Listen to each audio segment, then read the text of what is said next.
you, sir.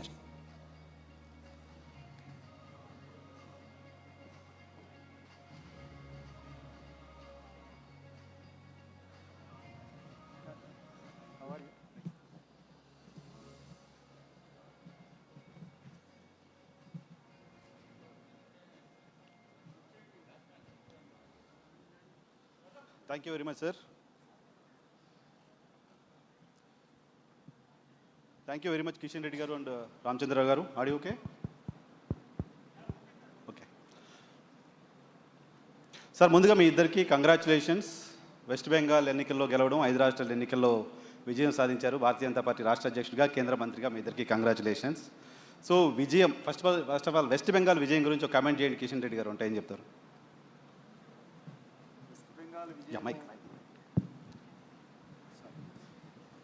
West Bengal విజయం BJP విజయం అనుకున్నాను.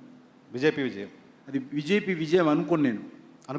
అనుకోను. ఎందుకంటే వెస్ట్ బెంగాల్ ప్రజల విజయము, ప్రజాస్వామ్య విజయము అనేటువంటి ఒక మాటలో చెప్పాలంటే ఇది. ఓకే, మీరు కేంద్ర క్యాబినెట్ మంత్రిగా ఉన్నారు. సో భారతీయ జనతా పార్టీలో సుదీర్ఘకాలం మీ రాజకీయం అక్కడి నుంచే మొదలుపెట్టి యువ మోర్చా నుంచి ఇప్పుడు క్యాబినెట్ మంత్రి దాకా వచ్చారు. సో భారతీయ జనతా పార్టీ దేశవ్యాప్తంగా అప్రతిహాస విజయాలు సాధిస్తూ వస్తోంది. మోదీ గారి భాషలో చెప్పాలంటే 100 విజయాలు, సెంచరీ కొట్టాం, సెంచరీ ఓటమి రాహుల్ గాంధీకి, సెంచరీ విజయాలు మాకు అని. ఎందుకు తెలంగాణ లేకుండా పోతుంది దానిలో? ఎవరన్నారు? తెలంగాణలో ఎందుకు తెలంగాణలో లేదనుకుంటున్నారు? తెలంగాణలో భారతీయ జనతా పార్టీ ప్రభుత్వం, ఎందుకంటే గత పార్లమెంట్ ఎన్నికల్లో 50% సీట్లు బీజేపీ గెలిచింది. ఆ తర్వాత జరిగినటువంటి ఎమ్మెల్సీ ఎన్నికల్లో కాంగ్రెస్ కానీ టీఆర్ఎస్ కానీ ముఖ్యమంత్రి ప్రచారం చేసిన కానీ ఒక ఎమ్మెల్సీ సీటు గెలవాలి, ప్రజలు ఓట్లేస్తారు కానీ. ఆ 2 సీట్లు బీజేపీ గెలిచాము. కాబట్టి తెలంగాణలో గెలవదని ఎట్లా అనుకుంటారు? బీజేపీ లేదన్నట్లా. బీజేపీ ఎప్పుడు తెలంగాణ ఎప్పుడు సెలబ్రేట్ చేసుకుంటారు అంట. తప్పకుండా డెఫినెట్గా మీరు అన్నట్టు మీ అందరి ఆకాంక్షలకు అనుకూలంగా వచ్చే శాసనసభ ఎన్నికల్లో మేము తప్పకుండా గెలుస్తాం. మా టార్గెట్ ఒరిస్సా, వెస్ట్ బెంగాల్, తెలంగాణ 3 రాష్ట్రాలు ఉండేది. 2 రాష్ట్రాలు పూర్తయినాయి. తప్పకుండా నెక్స్ట్ టార్గెట్ తెలంగాణ ప్రజల ఆశీస్సులతో, తెలంగాణ ప్రజల ఆకాంక్షలతో, తెలంగాణ అభివృద్ధి కోసం, తెలంగాణ ప్రజలకు సంబంధించినటువంటి ఉద్యమకారుల ఆకాంక్షలు నెరవేర్చడం కోసం తప్పకుండా తెలంగాణలో వచ్చే శాసనసభ ఎన్నికల్లో మేము జెండా ఎగరేయాలనేటువంటి ఆకాంక్షతో ఉన్నాం. ఆ దిశలోనే మా కార్యాచరణ ప్రణాళిక ప్రారంభిస్తాం. Right sir. Ramachandra garu mic sir please. So మన ప్రోగ్రామ్ ఎజెండానే కమింగ్ 10 ఇయర్స్లో బీజేపీ ఎజెండా ఏంటి అని. So BJP agenda as a party తెలంగాణలో మీ ఎజెండా ఏంటి కమింగ్ 10 ఇయర్స్లో? ఒకటి ఫస్ట్ 10 ఇయర్స్లో ఇప్పటికే మా పార్టీ యొక్క సంస్థాగతంగా అయితే మేము బాగా బలం పుంజుకున్నాం. దాదాపు 35,000 బూత్లలో మా కమిటీస్ ఉన్నాయి ఇప్పుడు ఉన్న దాంట్లో అన్నింటిలో కూడా. మేము నెక్స్ట్ 10 ఇయర్స్లో ఈ 5 ఇయర్స్ అంటే మాకు 2.5 ఇయర్స్ నెక్స్ట్ ఉన్నది. మాకు ఎలక్షన్స్ రాబోతూ ఉన్నాయి. Our first target is to come to power in Telangana. అది 2028 or 29 whenever the elections take place. ఇది మా ఫస్ట్ టార్గెట్. దాని తర్వాత భారతీయ జనతా పార్టీ ప్రభుత్వం వచ్చిన తర్వాత ఈ యొక్క రాష్ట్రంలో ఇప్పటివరకు 2 పార్టీలు కూడా వారు చేసినటువంటి తప్పిదాలని కరెక్ట్ చేయటము, తర్వాత డబుల్ ఇంజన్ సర్కార్ అనేటటువంటి ఒక ఈ రాష్ట్రంలో ఆ పరిపాలన తీసుకొచ్చి ప్రజలకు ఎంతవరకు అయితే ఏదైతే మోదీ గారి ఒక అనేకమైనటువంటి పథకాలని దూరం పెడుతూ ప్రజలకు అందకుండా చేసేటువంటి ప్రయత్నం చేశారు. అవన్నీ కూడా వారికి అందేటట్టు ప్రయత్నం చేసి, అది ఇల్లు కావచ్చు, మెడిసిన్ కావచ్చు, వైద్యం కావచ్చు, ఎడ్యుకేషన్ కావచ్చు, ఏదైనా కావచ్చు. ఈ 10 ఇయర్స్ కూడా, ఎందుకంటే ఒక్కసారి మేము గెలుస్తే మీరు ఎక్కడైనా చూడండి Bharatiya Janata party it is again winning in those states because of our good governance, because of our peoples friendly governance. మీరు మధ్యప్రదేశ్ చూడండి, వీఆర్ వన్ కాన్సిక్వెంట్. నా పాయింట్ ఏంటంటే, సో బీజేపీ గెలిచిన రాష్ట్రాల్లో మళ్ళీ గెలుచుకుంటూ వస్తుంది. No doubt. మీరు 10 ఇయర్స్ అడిగారు కాబట్టి నేను చెప్తా ఉన్నాను కంటిన్యూస్గా. Because I have to think of this 10 years రావాలంటే next I have to come to power. Okay. So my first target is to come to power. మీరు భవిష్యత్తు గురించి మాట్లాడుతున్నప్పుడు మనం ఇప్పుడు గతంలో చేస్తున్న తప్పులేంటో తెలియాలి. మీరు అబ్జర్వ్ చేసిన మిస్టేక్ ఏంటి సార్? భారతీయ జనతా పార్టీ అయిపోయింది, భారతీయ జనతా పార్టీ పవర్లోకి వస్తుంది అనిపిస్తుంది, సడన్గా డ్రాప్ అవుతుంది. పవర్లోకి వచ్చేస్తుంది అనిపిస్తుంది, సడన్గా డ్రాప్. అది చూస్తున్నాం చాలాసార్లు. మీరు అబ్జర్వ్ చేసిన మిస్టేక్ ఏంటి భారతీయ జనతా పార్టీ తెలంగాణలో? మేము అబ్జర్వ్ చేసే మిస్టేక్ అండి, I don't call it mistake. Okay. కానీ డెఫినెట్గా మేము 2 బైపోలరైజేషన్స్ అంటే గతంలో కానీ ఇప్పుడు కానీ రెండు పొలిటికల్ పార్టీస్ మధ్యన ఎప్పుడైతే ఫోర్సెస్ డివైడ్ అయి ఉంటాయో, అంటే పొలిటికల్గా డివైడ్ అయి ఉంటుందో, third force and third entry చాలా కష్టమవుతుంది. అది it takes time. But now time is there for BJP. ఇంతకుముందు మేము ఎందుకు ఎదగలేకపోయినామనంటే because there was bipolarised politics in Telangana. ఇప్పుడు అట్లా లేదు. మీరు చూడండి, ఇప్పుడు ఇంతకుముందు కిషన్ రెడ్డి గారు చెప్పినట్టు మేము 8 ఎంపీలు గెలిచినాం, 8 ఎమ్మెల్యేలు గెలిచినాం, 2 ఎమ్మెల్సీలు గెలిచినాం. We got good number of local body elections బాగా వచ్చింది, పర్ఫార్మెన్స్ బాగుంది. సో దెర్ఫోర్ బైపోలరైజేషన్లో we could not make. So I don't say తప్పిదాలు మేము చేసినాం కాదు. ఇప్పుడు కూడా బైపోలర్ ఉంది కదా, ఈ బైపోలరైజేషన్ లేదు. నేను అందుకంటే I'm giving this example. Parliament election 0, Congress power లో ఉంది, బీఆర్ఎస్ ప్రతిపక్షంలో ఉంది. బీఆర్ఎస్ చూడట్లేదు మీరు. Parliament BRS 0. Okay, so you must go with that parameter. Parliament వాళ్ళు 0 వచ్చారు కాబట్టి so there is no BRS, there is BJP, Congress. Definitely in Telangana, people have seen BRS, people have seen Congress. Now they want to see BJP. English of సామెత ఉన్నది, those heard songs may be sweet, but those that unheard are more sweeter. So we will be more sweeter than all these people. Okay okay Kishan Reddy గారు, so Bharatiya Janata party ఎదగడానికి సంబంధించి ఉన్న mistakes గురించి Ramachandra Rao pastor చెప్పారు. By parties ఉన్న దగ్గర problem అవుతుంది. But recent election ఎగ్జాంపుల్స్లోనే మనకి బై పార్టీసు 5 దశాబ్దాలుగా ఉన్న తమిళనాడు లాంటి రాష్ట్రంలో ఒక కొత్త ఫోర్స్ ఎమర్జ్ అవ్వడం చూసాం కేవలం 2 సంవత్సరాల్లో. సో దేశవ్యాప్తంగా 12 ఏళ్ళుగా మోడీ సుపరిపాలన అందిస్తున్నారు అని భారతీయ జనతా పార్టీ క్యాంపెయిన్ చేసుకుంటున్న క్రమంలో ఎందుకు తెలంగాణ ప్రజల్ని ఆ సుపరిపాలన అటాక్ చేయలేకపోతుంది? మీరు అదే అడుగుతున్నారు. నేను ఇంతకుముందే చెప్పాను, 50% సీట్లు లోక్సభ తర్వాత ఎలక్షన్ జరగల. ఓకే, లేటెస్ట్ ఎలక్షన్స్ 50% సీట్లు నరేంద్ర మోడీ గారి నాయకత్వంలోనే గెలిచాం. ప్రజలు అంత చైతన్యం లేదనుకోకూడదు. ప్రజలకు అన్ని తెలుసు కాబట్టే, మోడీ గారు మళ్ళీ ప్రధానమంత్రి కావాలి కాబట్టే, భారతీయ జనతా పార్టీ తెలంగాణలో బలపడాలి కాబట్టే తెలంగాణ ప్రజలు పార్లమెంట్ ఎలక్షన్స్లో ఓటేశారు. పోలింగ్ బూత్కి వెళ్ళినటువంటి ప్రతి 100 మందిలో 36 మంది బీజేపీకి ఓటేశారు. కాబట్టి అది తక్కువ అంచనా కాదు. అదేవిధంగా గ్రాడ్యుయేట్స్ అంటే ప్రతి గ్రామంలో ఉన్నటువంటి టీచర్ ఓటేస్తారు. టీచర్స్ కాన్స్టిట్యున్సీ అంటే ప్రతి గ్రామంలో ఉన్నటువంటి 10 మంది కానీ 15 మంది టీచర్స్ ఓటేస్తారు. ప్రతి గ్రామంలో ఉన్నటువంటి పట్టభద్రుడు గ్రాడ్యుయేట్ ఓటేస్తారు. ఆ రకంగా 50% తెలంగాణలో ఈ మధ్యలో ఎలక్షన్ జరిగితే ఆ 2 సీట్లు బీజేపీ గెలవడం జరిగింది. అది సంకేతాలు. ఓకే, కాబట్టి ఎందుకంటే భారతీయ జనతా పార్టీ తెలంగాణలో ఇప్పుడు అధికారంలో 50 సంవత్సరాలకు పైగా కాంగ్రెస్ పార్టీ పరిపాలించింది. ఆ తర్వాత తెలంగాణ ఉద్యమం నేపథ్యంలో టీఆర్ఎస్ పార్టీ పరిపాలించింది. వాళ్ళు కొంత స్థానికంగా ఉన్నటువంటి నాయకత్వం కారణంగా మేము లోకల్ బాడీ ఎలక్షన్స్లో ఎమర్జీ కాలేకపోయాం. కానీ ప్రజలు అనుకుంటే ప్రజల్లో మార్పు రావాలి, డబుల్ ఇంజన్ సర్కార్ రావాలి. తెలంగాణలో ఈరోజు తెలంగాణ పరిస్థితుల నేపథ్యంలో మీరు మళ్ళీ ప్రశ్న అడుగుతారో నేను తర్వాత చెప్తాను. తెలంగాణ పరిస్థితుల్లో తెలంగాణ డెవలప్మెంట్ కావాలంటే తెలంగాణ ప్రజలు ఖచ్చితంగా భారతీయ జనతా పార్టీ వైపు చూడాల్సినటువంటి అవసరం ఉంది. చూస్తారనేటువంటి విశ్వాసం నాకుంది. మీరు వస్తున్నారు, రామచంద్ర గారు వస్తున్నారు. చాలామంది నాకు భారతీయ జనతా పార్టీకి సంబంధించిన ఫ్రెండ్స్ చాలామంది అడిగిన మాట, మేము ఎప్పుడు పవర్లోకి వస్తాం సార్, మేము ఎప్పుడు సంబరాలు చేసుకోవాలి, మా వాళ్ళని అడగండి అని రిపీటెడ్గా చెప్తే నేను దాని గురించి ఫస్ట్ డెఫినెట్గా మీరు ఆ రకంగా అడగడం మాకు చాలా సంతోషంగా ఉంది. ఎందుకంటే మీ మనసులో ఉన్నటువంటి మాట మీరు ఎవరి మాట ద్వారా వచ్చిందో, లేకపోతే మీ మనసులో ఉందో, లేకపోతే ఆ రకంగా అనేక మంది మనుషుల్లో ఉంది. ఎందుకంటే ఈరోజు తెలంగాణలో భారతీయ జనతా పార్టీ సంబరాలు చేసుకోవడం కోసం భారతీయ జనతా పార్టీ కావాలని కోరుకున్నాం. గత 12 సంవత్సరాలుగా తెలంగాణ ఏర్పడిన తర్వాత తెలంగాణను పూర్తిగా 2 పార్టీలు డిస్ట్రాయ్ చేశాయి. తెలంగాణ ఆర్థిక వ్యవస్థను పూర్తిగా డిస్ట్రాయ్ చేశాయి.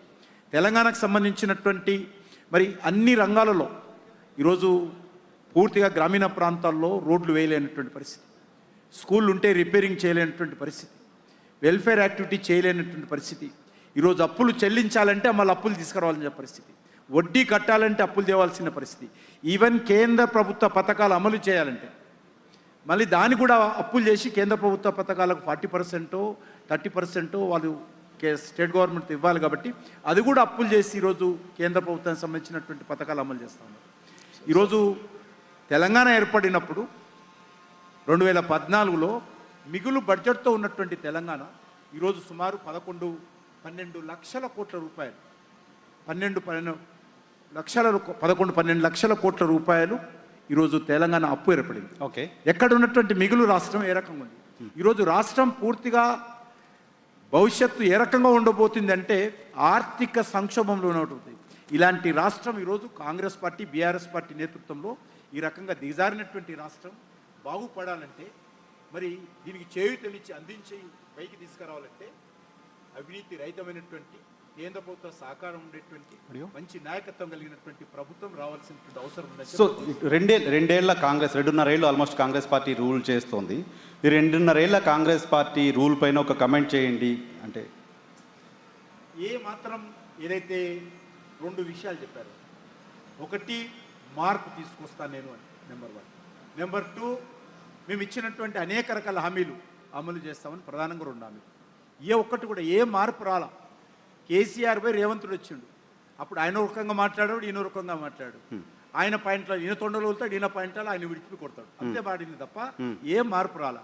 అదే కరప్షన్. ఉదయం లేస్తే సాయంకాలం వరకు ఎక్కడి నుంచి అప్పు తీసుకురావాలా, ఉదయం లేస్తే సాయంకాలం వరకు ఏ డిపార్ట్మెంట్ సంబంధించినటువంటి కేంద్రంలో బ్యాంకుల నుంచి కానీ, ఫైనాన్షియల్ ఇన్స్టిట్యూషన్స్ నుంచి కానీ, వరల్డ్ బ్యాంక్ నుంచి కానీ, జపాన్ డెవలప్మెంట్ బ్యాంక్ కానీ ఏ బ్యాంకుల నుంచి అప్పులు తీసుకురావాలనే ఆలోచనే తప్ప. ఎందుకంటే అప్పులు లేకపోతే పూట గడవదు. అప్పులు లేకపోతే ఏ కార్యక్రమం కూడా, ముఖ్యమంత్రి కారులో కూడా డీజిల్ పోయినటువంటి పరిస్థితులు ఉంది. కాదు సార్, రాష్ట్ర ప్రభుత్వాలు చేసే అప్పులు కేంద్ర ప్రభుత్వం కంట్రోల్ చేస్తుంటుంది. ఎఫ్ఆర్బిఎం లిమిట్ ఉంటుంది. మీరు ఎఫ్ఆర్బిఎంలో రిలాక్సేషన్ ఇవ్వకుండా రాష్ట్ర ప్రభుత్వాలు అప్పులు చేస్తున్నాయి అవుట్ ఆఫ్ ద బాక్స్ పై. అనేక కార్పొరేషన్స్ పెట్టి అన్ని కార్పొరేషన్స్ పేరు మీద ఈరోజు హైదరాబాద్లో రోడ్లకు ఒక కార్పొరేషన్, హైదరాబాద్లో స్కూళ్ళకు ఒక కార్పొరేషన్ ఉన్నదే. జిహెచ్ఎంసీ కార్పొరేషన్ అది. ఆ కార్పొరేషన్లో మరో కార్పొరేషన్ సపరేట్, మేము ప్రధాన రోడ్లకు కార్పొరేషన్, హైదరాబాద్ స్కూల్ అభివృద్ధి కోసం కార్పొరేషన్. ఎందుకు? అప్పులు తేవాలా. కాబట్టి ఈ రకమైనటువంటి పరిస్థితి అప్పుల పేరు మీద ఈరోజు చట్టంలో ఉన్నటువంటి లోసుకులు అడ్డం పెట్టుకుని, ఎందుకంటే మనం కూడా అనలేము అప్పు తేవద్దు, తెలంగాణ అభివృద్ధి జరగకూడదు అనలే, అది పొలిటికల్ పార్టీకి అనలేను. కానీ దానికి ఒక లిమిట్ ఉండాలి. అల్టిమేట్గా ఇది రేవంత్ రెడ్డి కట్టడు, లేకపోతే కేసీఆర్ కట్టడు, నరేంద్ర మోడీ గారు ఎవరు కట్టడు. ఇదంతా కూడా మళ్ళీ ప్రజలదే, ప్రజల డబ్బే. దాన్ని ఈ రకంగా తమ వ్యక్తిగతమైనటువంటి రాజకీయ అవసరాల కోసము, రాజకీయ ప్రాధాన్యత కోసము ఈరోజు ప్రియారిటీ సెక్టార్ను వదిలిపెట్టి అప్పులు చేసి ప్రచారం కోసం పథకాలు నిర్వహించి, ఓట్ల కోసం పథకాలు నిర్వహించి ఆఖరికి ఎవరు డిస్ట్రాయ్ చేస్తున్నారు? మీరు తెలంగాణ డెవలప్మెంట్ డిస్ట్రాయ్ చేస్తున్నారు. సరే, ఆ ప్రభుత్వాలు 12 ఏళ్ల కాలంలో కాంగ్రెస్ 2.5 ఏళ్ళు, బీఆర్ఎస్ 9.5 ఏళ్ళు తెలంగాణ అభివృద్ధి చేయలేదు. మీరు గత ప్రభుత్వంలో ఈ ప్రభుత్వంలో మంత్రిగా ఉన్నారు. కిషన్ రెడ్డి తెలంగాణకు సాధించింది ఏంటి? రేవంత్ రెడ్డి పదే మాట్లాడుతున్న మాట ముఖ్యమంత్రి గారు మిమ్మల్ని టార్గెట్ చేస్తూ మాట్లాడుతున్నారు. ఆయన తెలంగాణ కోసం ఏం మాట్లాడలేదని చెప్తున్నారు. వేటివ్ న్యూస్లో ఒక గంట సేపు నాకు ప్రత్యేకంగా సెషన్ పెట్టండి. నేను ఏమేం చేశాను మొత్తం నా తాన డేటా ఉంది. 1 2 3 4 5 బుల్లెట్స్. ఈరోజు ఒకటి, కేంద్ర ప్రభుత్వం చేయాల్సిన పనులు కేంద్ర ప్రభుత్వం చేయాలి, రాష్ట్ర ప్రభుత్వం చేయాల్సిన పనులు రాష్ట్ర ప్రభుత్వం చేయాలి. రాష్ట్ర ప్రభుత్వం పెట్టినటువంటి ప్రణాళిక మా ఎజెండాలో ఉండకూడదు. కేంద్ర ప్రభుత్వం పెట్టినటువంటి ఎలక్షన్ల ముందు భారతీయ జనతా పార్టీ పెట్టినటువంటి ఎజెండా టీఆర్ఎస్గా మనకి టీఆర్ఎస్ లేకపోతే ఇక్కడ ఉన్నటువంటి కాంగ్రెస్ పార్టీ ప్రభుత్వం చేయకూడదు. నేను చేయాల్సినటువంటి పనులు, కేంద్ర ప్రభుత్వం ఈరోజు రైతులకు సంబంధించినటువంటి 4 నెలల అకౌంట్ వేస్తా ఉన్నాం. మేము అధికారంలో రాకముందు 2004లో జాతీయ రహదారులు, అంతకుముందు కూడా వాజ్పేయి గారు చేసిన జాతీయ రహదారులే, జాతీయ రహదారులు వాజ్పేయి గారు ప్రారంభిస్తే 10 సంవత్సరాలు యూపీఏ క్లోజ్ చేసింది. మళ్ళీ నరేంద్ర మోడీ గారు 2004లో 2014లో ప్రారంభిస్తే 2400 కిలోమీటర్లు ఉన్నటువంటి జాతీయ రహదారులు తెలంగాణ పరిధిలో ఈరోజు 5000కు పైగా ఈరోజు జాతీయ రహదారులు అభివృద్ధి చేశాం. అద్భుతమైనటువంటి రోడ్లు. మీరు హైదరాబాద్ నుంచి వరంగల్కి వెళ్ళాలన్నా, హైదరాబాద్ నుంచి నాగపూర్కి వెళ్ళాలన్నా, హైదరాబాద్ నుంచి బాంబేకి వెళ్ళాలన్నా, హైదరాబాద్ నుంచి బెంగళూరుకి వెళ్ళాలన్నా, హైదరాబాద్ నుంచి విజయవాడకి వెళ్ళాలన్నా, హైదరాబాద్ నుంచి మీరు వరంగల్కి వెళ్ళాలన్నా సిమెంట్ రోడ్ వేసాం. ఇప్పుడు హైదరాబాద్ టు సిమెంట్ రోడ్ ఎక్కడికి వెళ్ళినా కూడా అద్భుతమైనటువంటి జాతీయ రహదారులు. నేను 1994లో నేను అమెరికాకి వెళ్ళినప్పుడు ఆ రోడ్లు చూసినప్పుడు అనుకునేవాడిని ఎప్పుడైనా ఇటువంటి రోడ్లు మా దేశంలో వస్తాయని. ఈరోజు నరేంద్ర మోడీ గారి నాయకత్వంలో భారతదేశంలో ఏ రాష్ట్రానికి వెళ్ళినా, అది వెస్ట్ బెంగాల్కి వెళ్ళి, వెస్ట్ బెంగాల్లో డెవలప్మెంట్ అంటే నేషనల్ హైవేస్ తర్వాత ఏముండదు. ఈరోజు తమిళనాడుకి వెళ్ళినా, ఆంధ్రకి వెళ్ళినా, ఖమ్మానికి వెళ్ళినా, విజయవాడకి వెళ్ళినా, విశాఖపట్నం వెళ్ళినా, ఆదిలాబాద్కి వెళ్ళినా, లేకపోతే మంచిర్యాలకి వెళ్ళినా, ఎక్కడికి వెళ్ళినా జాతీయ రహదారుల డెవలప్మెంట్ నీకు కనిపిస్తుంది. ఒక గర్వంగా కనిపిస్తుంది. జాతీయ రహదారులు అభివృద్ధి చేసాం. రైల్వేస్ నెట్వర్క్ టోటల్ ఎలక్ట్రిఫికేషన్ చేసాం. తెలంగాణలో 42 రైల్వే స్టేషన్లు సైమల్టేనియస్లీ డెవలప్మెంట్ చేస్తున్నాం. మనం సికింద్రాబాద్, నా పార్లమెంట్ కాన్స్టిట్యున్సీ తీసుకుంటే సికింద్రాబాద్ రైల్వే స్టేషన్ 720 కోట్లతోటి రీడెవలప్మెంట్ చేస్తూ ఉన్నాం. శంషాబాద్ ఎయిర్పోర్ట్ ఏ రకంగా ఉందో సికింద్రాబాద్ ఎయిర్పోర్టు ఈ సంవత్సరం ఎండింగ్ లోపల ఆ రకంగా పూర్తి చేస్తాం. నాంపల్లి రైల్వే స్టేషన్ చేస్తా ఉన్నాం.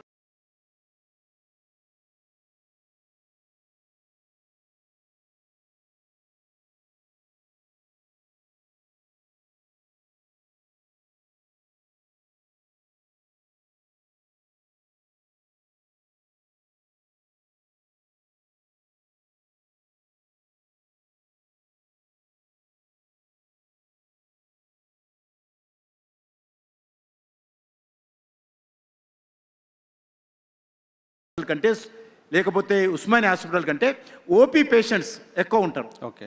ఆ రకంగా ఏ సెక్టార్ తీసుకున్న కేంద్ర ప్రభుత్వం సంబంధించి ఒక స్టాండర్డ్లో కరప్షన్ అవినీతి రహితంగా ఒక అడ్మినిస్ట్రేషన్ అకౌంటబిలిటీ ఉండే విధంగా నరేంద్ర మోడీ గారి నాయకత్వంలో ఈరోజు మేము డెవలప్మెంట్ చేస్తా ఉన్నాం తెలంగాణలో. ఓకే. డెవలప్మెంట్ గురించి మీరు చెప్తున్నారు. సరే, డెవలప్మెంట్ గురించి రేవంత్ రెడ్డి గారు చాలా సందర్భాల్లో మాట్లాడుతున్నారు. మీరు ఒక గంట సెషన్ పెట్టమన్నారు, అంత టైం నేను పెట్టలేను కాబట్టి ఇప్పుడు తర్వాత పెట్టు, డెఫినెట్గా తర్వాత ఇట్లనే పెద్ద మనుషులందరినీ పిలిచి ఓకే, సీనియర్ సిటిజన్స్ అందరిని పిలిచి పెట్టు. నేను తెలంగాణకి ఏం చేశానో బాగా చెప్తా.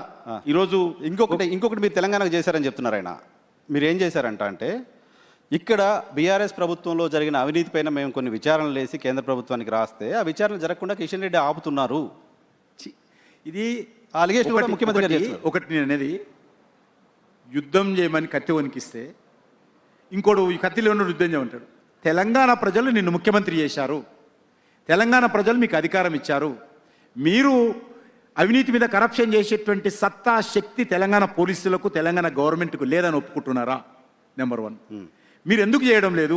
2.5 సంవత్సరాలు అయింది కదా, మీరు ఊరూర తిరిగి మహబూబ్నగర్కి వెళ్తే మహబూబ్నగర్ ఎమ్మెల్యే మీద, మహబూబ్నగర్ మంత్రి మీద, నేను అధికారంలోకి వస్తే ఎమ్మెల్యే సంగతి చూస్తా, ఈయన చేసినటువంటి భూ ఆక్రమణను అరికడతా టీఆర్ఎస్ది, ఈ ఎమ్మెల్యేకి సంబంధించినటువంటి అధికార ఏవైతే అవినీతి ఉందో దాన్ని దర్యాప్తు చేస్తా, శ్రీశైలంకి సంబంధించో లేకపోతే అనేక రకాల ప్రాజెక్టులు ఈరోజు 1,00,000 కోట్లు కక్కిస్తా అని మాట ఇచ్చారు కదా, ఈరోజు ఎందుకు చేస్తలేరు 2.5 years అని అడుగుతా ఉన్నాను. మాటలు కోటలు దాడతాయి. మీరేమనుకుంటున్నారు సార్, ఎందుకు చేయట్లేదని అనుకుంటున్నారు? రాహుల్ గాంధీ కేసీఆర్కు ఉన్నటువంటి అండర్స్టాండింగ్, ఎందుకంటే రాహుల్ గాంధీ ఎట్టి పరిస్థితుల్లో ఈ రోజు కాకపోయినా రేపైనా రేవంత్ రెడ్డి మీద విశ్వాసం లేదు. తెలంగాణలో ఏదో కొద్దిగా గొప్ప మన కేసీఆర్ ఉంటే మాకు సపోర్ట్ చేస్తాడు. రాహుల్ గాంధీ భారతీయ జనతా పార్టీకి వ్యతిరేకంగా ఈరోజు చూశారు కదా విజయవాడ, తమిళనాడులో ఏమైంది, ఇన్ని సంవత్సరాలుగా ఉన్నటువంటి డిఎంకేని టపిక్ను వదిలేసింది. ఒక్క రోజులో సింగిల్ డేలో వదిలేసి టీవీకి తోటైపోయింది.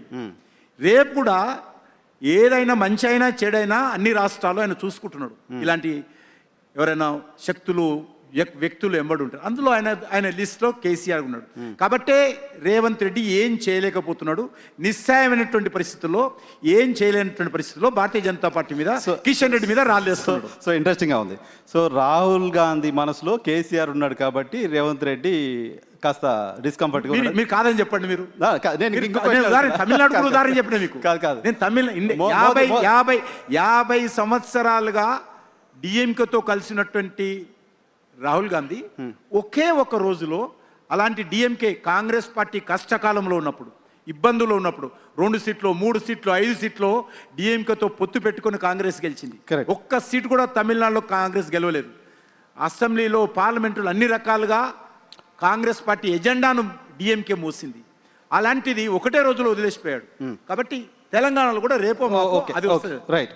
సో రాహుల్ గాంధీ మనసులో కేసీఆర్ ఉన్నాడు కాబట్టి రేవంత్ రెడ్డిని పక్కన పెడుతున్నారు, మీ పర్సెప్షన్. అయితే మోదీ మనసులో రేవంత్ రెడ్డి ఉన్నాడా, మెరేసే జోడో అని ఎందుకన్నారు ఆయన?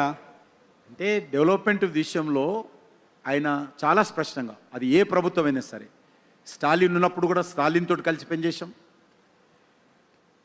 పినరన్ విజయ్ ఉంటే కేరళలో ఆయనతోటి కలిసి పనిచేసాం.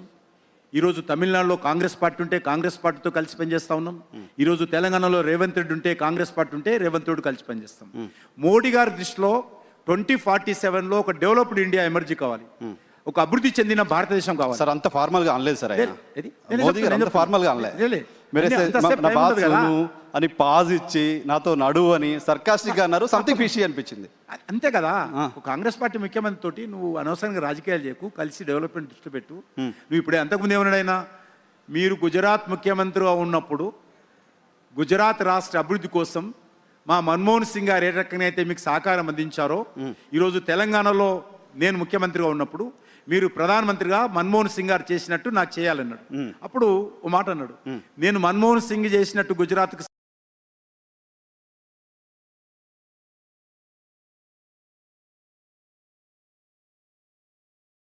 50% కూడా రాదు అని మనసులో లేదు. అసలు ఎందుకు ఉంటుంది? రాహుల్ వేరే బిల్కుల్ ఈయన స్వతంత్ర వ్యక్తి కాదు కదా, ఈయన మాతో రావడానికి. అంటే మీరు చాలా రాష్ట్రాల్లో కాంగ్రెస్ పార్టీకి సంబంధించిన నాయకులు తీసుకున్నారు కదా, అలా ఇన్వైట్ చేస్తున్నారు. విషయం ఈయన స్వతంత్రంగా నిర్ణయాలు తీసుకునేటువంటి వ్యక్తి ఈయన చేతిలో లేదు. దానికి ఒక పార్టీ ప్రెసిడెంట్ ఉన్నాడు, దానికి ఒక కమిటీ ఉంది, ఢిల్లీలో ఉండే నాయకత్వం. ఈయన ఒక రాష్ట్రానికి సంబంధించిన వ్యక్తి, ఈయన దేశానికి సంబంధించిన వ్యక్తి కాదు. ఓకే. కాబట్టి డెవలప్మెంట్ దృష్టిలో ఒక భారత ప్రభుత్వానికి సంబంధించినటువంటి వేదిక మీద పొలిటికల్ స్టేజ్ కాదు, వ్యక్తిగతమైన స్టేజ్ కాదు. చెప్పాలనుకుంటే ఆ రకంగా ఏదైనా వ్యక్తిగతంగా మాట్లాడతారు కానీ అది కూడా లేదు. ఓకే. కాబట్టి ఒక ప్రభుత్వ వేదిక మీద ఒక ప్రభుత్వానికి సంబంధించి కలిసి పనిచేద్దాము, మేము రెడీగా ఉన్నాము. ఆయన ఆ మాట కూడా అన్నాడు, అన్ని రాష్ట్రాలు నాకు ఒకటే, అభివృద్ధి జరగాలంటే కలిసి పనిచేద్దాము. ఈరోజు దేశం అభివృద్ధి చెందాలంటే తెలంగాణ వెనుకుంటేనో, తమిళనాడు వెనుకుంటేనో, కేరళ వెనుకుంటేనో దేశం డెవలప్మెంట్ కాదు. అన్ని రాష్ట్రాలు కలిసికట్టుగా ముందుకెళ్తేనే అభివృద్ధి జరుగుతుంది అనేటువంటి అభిప్రాయం వ్యక్తం చేయడం జరిగింది. రైట్, మళ్ళీ వస్తారు మీ దగ్గరికి. మోదీ గారి పొదుపు మంత్రంకు సంబంధించి ఈలోపు రామచంద్ర గారు భారతీయ జనతా పార్టీ రాష్ట్ర అధ్యక్షుడిగా లీడ్ చేస్తున్న మీరు ఈ రాష్ట్రంలో అధికారంలోకి రావాలంటే ఈ రాష్ట్రంలో బీజేపీ వస్తే ఏ మంచి చేస్తారు, ఈ ప్రభుత్వం చేస్తున్న వైఫల్యాలు ఏంటి అనేది న్యాచురల్గా జనాల దగ్గరికి తీసుకెళ్ళాలి. సేమ్ టైం భారతీయ జనతా పార్టీకి ఊపు వచ్చిన ప్రతిసారి పెద్ద జాయినింగ్స్, ఆపరేషన్ ఆకర్ష్ లాంటివి చూసాం. సో ఇప్పుడు మీరు బాధ్యతలు తీసుకున్న తర్వాత ఇతర పార్టీల నుంచి ఎవరైనా అప్రోచ్ అవుతున్నారా? ఆకర్ష్ ఉందా? ఏమన్నా క్షేత్రస్థాయిలో పోరాటాలకు సంబంధించి ఏమైనా ప్లాన్ చేస్తున్నారా? జనరల్గా ఇవాళ రేపు ఒక పొలిటికల్ పార్టీస్ కూడా పాలిటిక్స్ ఆఫ్ కన్వీనియన్స్ అనేది ఎక్కువ ఉన్నది. మన అందరికి తెలిసి దాంట్లో దాయాల్సిన అవసరం లేదు. అవి ఎలక్షన్స్ ఇప్పుడు లేవు కాబట్టి డెఫినెట్గా అటువంటి చేరికలు లేవు ఇప్పుడు ఎక్కడ కూడా. బట్ డెఫినెట్గా మాతోని చాలామంది రావడానికి సిద్ధంగా ఉన్నారు. మా మీద విశ్వాసం పెరుగుతూ ఉన్నది, ప్రజలకు విశ్వాసం పెరుగుతుంది, రాజకీయ పార్టీలో చాలామంది నాయకులకు విశ్వాసం మా మీద పెరుగుతూ ఉన్నది. ఎందుకంటే ఇన్ని ఫలితాలు చూసిన తర్వాత దేశంలో మోదీ గారి ఒక నాయకత్వం కూడా బలపడుతున్న నేపథ్యంలో తెలంగాణలో కూడా భారతీయ జనతా పార్టీకి ప్రజా ఆదరణ పెరుగుతున్న సమయంలో చాలామంది మా దగ్గరికి వచ్చే ప్రయత్నం చేస్తారు. వస్తున్న దానికి ఆకర్షణ మేము అది స్వతహాగా వచ్చినటువంటి ఒక ప్రయత్నం మాత్రమే కానీ మేము ఎవరిని వాళ్ళు ఆకర్షితులు అవుతున్నారు. మీరు ఆకర్షణ గురించి డెఫినెట్గా ఒకటి, ఈరోజు వేరే పార్టీల నుంచి రాజీనామా చేసి వస్తేనే పార్టీలు బలపడతాయి అనుకునేటువంటి ఆలోచన మీలాంటి పెద్దలు కూడా చేయదు. ఈరోజు ఇక్కడ కూర్చున్నారు, వీళ్ళంతా మేధావులు ఉన్నారు, లేకపోతే గ్రామీణ ప్రాంతాల్లో యూత్ ఉన్నారు.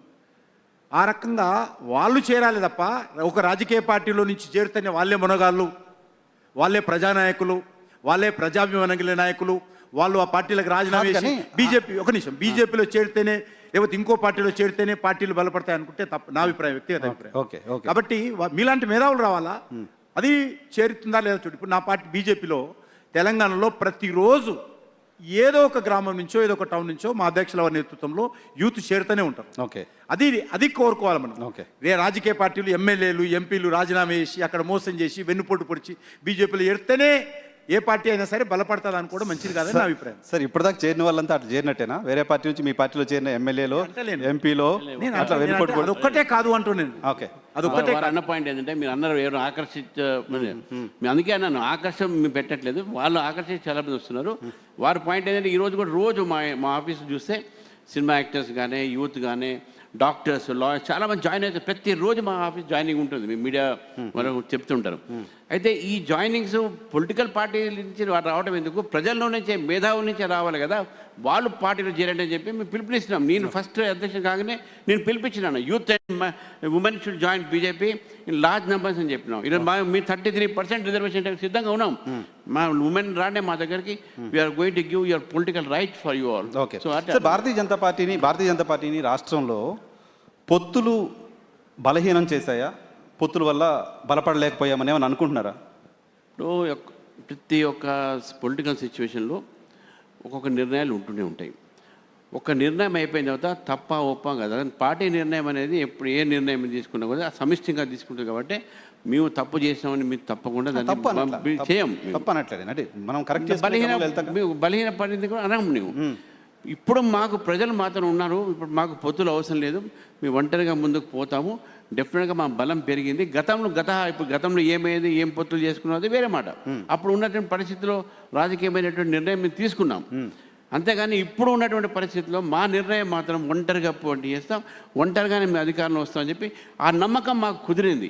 అది అంటే పాలిటిక్స్ డైనమిక్గా ఉంటాయి. ఒక విషయము, ఇంతకుముందు మా అధ్యక్షులు ఒక మాట చెప్పారు, ఎక్కడ కానీ ప్రధానంగా ఏ రాష్ట్రంలో తీసుకున్నా, ఈరోజు వెస్ట్ బెంగాల్లో కాంగ్రెస్ పార్టీ 2 సీట్లు గెలిచినాయి, 2 అనేక సంవత్సరాలు పరిపాలించినటువంటి పార్టీ. త్రిపురలో అంతే సంగతులు, గుజరాత్లో అన్ని. ఎందుకు చెప్తున్నానంటే 2 ప్రధానమైనటువంటి గ్రూపులు ఉన్నప్పుడు ప్రజలు ఆలోచన చూస్తారు. ఈరోజు గత పార్లమెంట్ ఎలక్షన్స్లో నిర్ణయించారు ప్రజలు తెలంగాణ ఎటుపోవాలో. టీఆర్ఎస్ పార్టీ జీరో అయింది. ఎందుకైంది? థర్డ్ పార్టీ టీఆర్ఎస్ మీరు అడగాలన్నమాట. Okay. నన్ను అడుగుతున్నారు మీ ఎందుకు బీజేపీ నష్టపోయింది? నష్టపోలే నేను. నష్టపోయింది లేటెస్ట్ ఎలక్షన్స్లో టీఆర్ఎస్ పార్టీ. ఓకే. నష్టపోయింది లేటెస్ట్ ఎలక్షన్స్లో టీఆర్ఎస్ కాంగ్రెస్ పార్టీ ఎమ్మెల్సీ ఎలక్షన్స్లో గ్రాడ్యుయేట్స్ టీచర్స్ ఓటేసింది దాంట్లో. కాబట్టి నేను ఓడిపోయాను, నేను నష్టపోయిన అనుకోవడం లేదు. ఆ తర్వాత ఎలక్షన్ జరగలేదు, నేషనల్ పార్టీ ఎలక్షన్ జరగని చెప్తాను. ఓకే. మీరు అక్కడే ఉన్నారు, నేను అక్కడి నుంచి బయటకు వచ్చా. ఆ ఎలక్షన్లో నష్టపోవడం పాయింట్ వేరే. నేను ఇక్కడ అడుగుతుంది ఏంటంటే పొత్తులు సుదీర్ఘకాలంలో పొత్తులు ఏమైనా డ్యామేజ్ చేశారు. ఇప్పుడు ఈ పర్టికులర్ పాయింట్ ఎందుకు వస్తుందంటే పాలిటిక్స్లో చేంజ్ అవుతుంటాయి, ఎలక్షన్ టైంకి ఏమైనా జరగవచ్చు. ఈ రోజు మీరు పొత్తులు లేకుండా ఎన్నికలకు పోవడం అనే మూడ్లో ఉంది తెలంగాణ భారతీయ జనతా పార్టీ, రైట్? రైట్. ఈ మధ్య మొన్న 10వ తారీఖు రోజు మోదీ గారు హైదరాబాద్ వచ్చిన సందర్భంగా ఇక్కడ ఆంధ్రప్రదేశ్ ముఖ్యమంత్రి చంద్రబాబు నాయుడు గారిని, ఆంధ్రప్రదేశ్ ఉప ముఖ్యమంత్రి పవన్ కళ్యాణ్ గారిని కలిశారు. కలిసిన సందర్భంగా ఒక చర్చ మళ్ళీ ఏం స్టార్ట్ అయిందంటే తెలంగాణలో జనసేన, బీజేపీ, టీడీపీ కలిసి పనిచేయబోతున్నాయా అనే ఒక చర్చ స్టార్ట్ అయింది. చర్చ స్టార్ట్ అవ్వడానికి సంబంధించిన సబ్స్టాన్షియల్ ఎవిడెన్స్ని మోదీ గారే ఇచ్చారు. ఇప్పుడు కర్టసీ కాల్స్ని రాజకీయ యాంగిల్లో మీరు చూడము. ఒకటి, రాజకీయ పరిస్థితులు ఆంధ్రాలో వేరే, ఆ రాష్ట్రంలో ఈ రాష్ట్రంలో వేరే ఉన్నాయి. ఈ రాష్ట్రంలో అక్కడ ఉన్నటువంటి మా ఎన్డీఏ పార్ట్నర్స్ కాబట్టి వి రెస్పెక్ట్ దెమ్. బట్ ఇక్కడ పొలిటికల్గా we are the persons who are leading the entire political movement కాబట్టి against the Congress or BRS, దాన్ని మేము దృష్టిలో పెట్టుకొని మేము ఒంటరిగా పోతున్నాం చెప్తున్నాం. ఇక్కడ the situation political situation is that BJP should go alone అనేది మాకే ఉన్నది. ఇక్కడ we respect our NDA partners Chandrababu Naidu garu కానీ పవన్ కళ్యాణ్ గారు కానీ. బట్ ఇక్కడ వాళ్ళు ఎప్పుడు మమ్మల్ని కోరలేదు, మేము కూడా వాళ్ళని కోరలేదు. We are going alone and we hope that people will understand the situation in Telangana politics. సరే, హైపోథెటిక్ కాకపోతే ఎలక్షన్ జరిగితే మీ పార్ట్నర్ పార్టీ కాకపోయినా చంద్రబాబు నాయుడు గారు, పవన్ కళ్యాణ్ గారు వచ్చి ఇక్కడ క్యాంపెయిన్ చేయొచ్చు. డెఫినెట్గా చేయొచ్చు. We don't stop. తమిళనాడు కూడా వెళ్ళి చేశారు కదా చంద్రబాబు. చేస్తాం. NDA because that's what I'm telling. NDA different స్టేట్స్లో డిఫరెంట్ సిచ్యువేషన్స్ ఉన్నాయి. Here BJP is alone, there it is BJP is with NDA. Here NDA partners, NDA leaders can come and campaign for us. వాళ్ళు కూటమిలో ఉండకపోవచ్చు కానీ campaign చేయొచ్చు. చంద్రబాబు నాయుడు గారైనా పవన్ కళ్యాణ్ గారైనా తెలంగాణలో బీజేపీ క్యాంపెయిన్ చేయొచ్చు. ఒక పొలిటికల్ పార్టీ కావాల్సిన ఓట్లు కదా సార్, అంతే. మరి వాళ్ళ వల్ల మాకు ఓట్లు వస్తుంది, మేము వద్దుకోదండి. Right sir. కిషన్ రెడ్డి గారు, మీరు మోదీ గారి పొదుపు మంత్ర మా హైదరాబాద్ నుంచి మొదలుపెట్టారు. ఆయన పెట్రోల్ డీజిల్ ధరలు ఆల్రెడీ ఈరోజు ₹3 పెరిగాయి. సో దానిపైన రాహుల్ గాంధీ గారు విమర్శలు చేస్తున్నారు. ఎన్నికలు ఉన్నాయి కాబట్టి 2 నెలల పాటు దాన్ని దాచిపెట్టి ఎన్నికలు ముగిసి పవర్లోకి వచ్చిన తర్వాత సడన్గా పెట్రోల్ పెంచేశారు, ఇప్పుడు దేశ ప్రజలకి జాగ్రత్తలు చెప్తున్నారు అని. పొదుపు అనేటువంటిది ఇది ఒక కేంద్ర ప్రభుత్వానికో లేక భారతీయ జనతా పార్టీకో లేకపోతే నరేంద్ర మోడీ గారికో లేకపోతే వ్యక్తికి సంబంధించినటువంటి అంశం కాదు. ప్రపంచవ్యాప్తంగా వచ్చినటువంటి అనేకమైనటువంటి ఇటీవల సంఘటనలు, యుద్ధ వాతావరణంలో జరుగుతున్నటువంటి పరిస్థితులు, నెలకొన్నటువంటి పరిస్థితులు, అది మన దేశమే కాదు, మనం ప్రపంచంలో ఉన్నాం. ఈరోజు ఆయన వేరేం చెప్పారు? మీరు బంగారం మొత్తం కొనొద్దు, మీరు పెళ్లి చేసుకోవద్దు, మంగళసూత్రాలు కట్టొద్దు అని చెప్పలా. తగ్గించండి. వృధా ఖర్చులు కొద్ది ఆపండి. ఈరోజు పెట్రోల్ ఉత్పత్తులు కూడా పెట్రోల్ వాడొద్దని చెప్పలా. 2 కార్లలో వెళ్ళేటోళ్ళు 1 కార్లో వెళ్ళండి. ఇది ప్రపంచవ్యాప్తంగా ఉన్నటువంటి చర్చ. అది దాన్ని ఒక ప్రధానమంత్రిగా దేశ ప్రజలకు చెప్పకుండా దాచిపెట్టుకోలేడు. దేశ ప్రజలతో మంచి అయినా చెడ్డైనా షేర్ చేసుకోవాల్సినటువంటి బాధ్యత ప్రధానమంత్రి గారు. కానీ ఆలస్యంగా చెప్పారు. ఆలస్యంగా ఏం చెప్పలేదు. గెయిన్ కోసం ఈ యుద్ధము మీరు స్టేట్మెంట్ రోజు చూస్తారు. నెక్స్ట్ వారం యుద్ధం అయిపోతుంది, ఇక మొత్తం షిప్లన్నీ వచ్చేస్తాయి, ఆయిల్ షిప్లన్నీ వచ్చేస్తాయి, ఇక ఈ వారం వస్తుంది, రేపు రాత్రికి వస్తుంది. ఎన్ని ఒక దేశానికి అధినేత నుంచి ఎన్ని రకాల స్టేట్మెంట్లు వస్తున్నాయి మీరు చూస్తున్నారు కదా. రేపు మాపు వచ్చిన తర్వాత మళ్ళీ దాన్ని ఇంకా నాంచడంతో ఇప్పటికే చాలా అనేక దేశాలు, భారతదేశం కాదు అనేక దేశాలు పెట్రోల్ ఉత్పత్తులు పెంచాయి. అన్ని దేశాలు కూడా ఏది రేటు పెంచాయి. మన దేశము ఇంకా అయిపోతుంది అన్నట్టు ఆగా మనం 3% పెంచిన వాళ్ళు 50, వాళ్ళు 40%, 20%, 30% పెంచారు. మనం ఓన్లీ ₹3 అంటే ₹3 దగ్గర ఆగుతుందా ఇది? అది మన చేతిలో ఉందా? నీ చేతిలో ఉందా? ప్రధానమంత్రి గారు ₹3 పెంచామంటే రేపు పొద్దున పెరగచ్చు. నీ చేతిలో ఉందా అంటున్నది.